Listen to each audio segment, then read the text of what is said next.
This story is compiled from information and tales found across the internet. Have you ever felt a chill crawl down your spine when you were alone?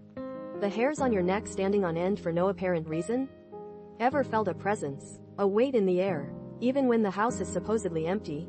What if I told you that these feelings could be more than just a trick of the mind?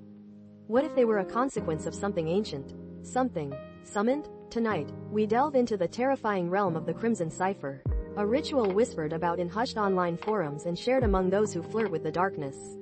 The story begins with Elias Thorne, a man consumed by a thirst for knowledge beyond the veil, a man willing to risk everything for a glimpse behind the curtain. His obsession, the Crimson Cipher, a grimoire rumored to contain the secrets of summoning, whispered to have been created by a madman obsessed with unlocking the doors to hell. A grimoire he was convinced held the keys to unimaginable power. His quest led him down a rabbit hole of obscure texts, forgotten languages, and unsettling symbols. He meticulously gathered the necessary components, each one more bizarre than the last. Dried herbs from a forgotten graveyard, water collected during a lunar eclipse, and a wick crafted from human hair. Little did Elias know that the path he was treading was paved with shadows, and the promises of power came with a price far greater than he could ever imagine. This is the story of his descent, a chilling journey into the heart of darkness, where the lines between reality and nightmare blur and where every whispered word, every painted glyph, could be your last. Are you ready to cross the threshold? Elias, driven by an insatiable hunger for forbidden knowledge, meticulously prepared for the ritual.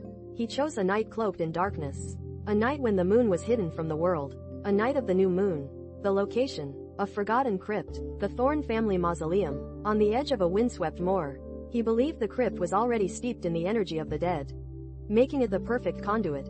He spent weeks making preparations, obsessively translating the cipher, practicing the archaic chants, and gathering the necessary components.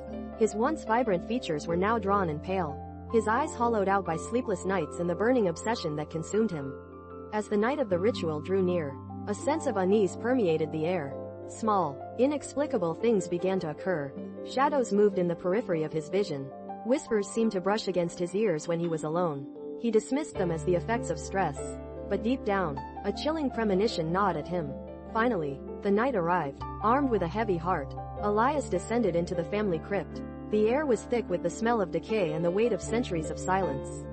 The crypt's walls, damp with the passage of time, were lined with stone sarcophagi. He arranged the components with trembling hands, each placement crucial, each gesture dictated by the crimson grimoire. The air crackled with an unseen energy as he lit the candles, their flickering flames casting dancing shadows on the crypt walls. He began to chant, his voice a low, raspy murmur at first, then rising in a crescendo of guttural syllables.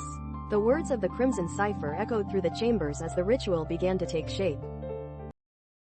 As Elias's chanting reached its peak, the atmosphere in the crypt underwent a dramatic shift. The shadows deepened, the air grew cold enough to taste, and a palpable sense of dread settled upon him.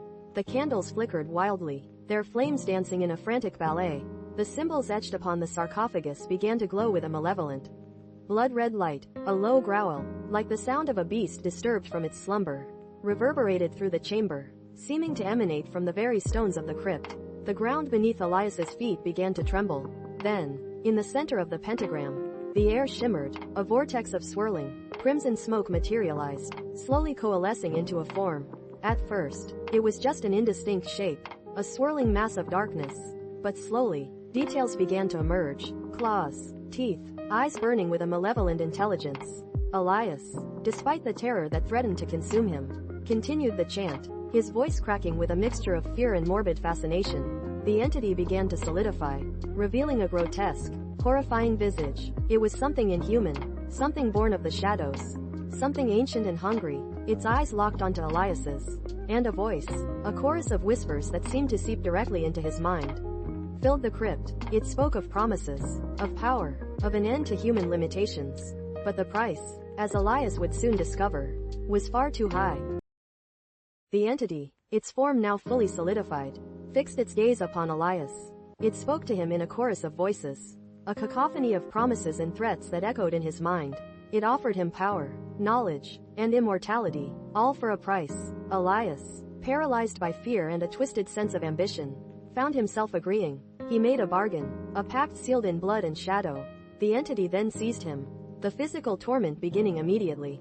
A burning sensation consumed him from the inside out. His flesh began to contort and warp. His screams, torn from his throat, were lost in the echoing chamber. The entity then began to feed, and a horrifying process of transformation began. The entity was devouring Elias, body and soul. The crypt became a scene of unimaginable horror, a testament to Elias's hubris and the darkness he had unleashed. The echoes of the entity grew louder, the whispers louder as the ritual reached its tragic end. The entity, now partially merged with Elias, began to shift, gaining more form. Elias Thorne sought power beyond his comprehension. He sought knowledge beyond the veil. He found neither. He found terror. He found death, a slow and agonizing demise at the hands of a being that existed only in the darkest corners of the universe. His story is a cautionary tale, a testament to the dangers of unchecked ambition and the allure of forbidden knowledge. The Crimson Cipher, a tome that should have remained sealed, opened a door to something far more terrifying than Elias could have ever imagined. His final act was not of defiance, but of absolute surrender. The crypt remains, and the whisperings of the entity still linger, waiting for someone to heed the Crimson Cipher and summon it again. The moor's winds still blow, and there's a chilling silence over the Thorne family mausoleum. Be wary, listener. Some doors are best left unopened. Some secrets are best left undisturbed. What did you think of Elias's descent? Would you have risked the consequences for power?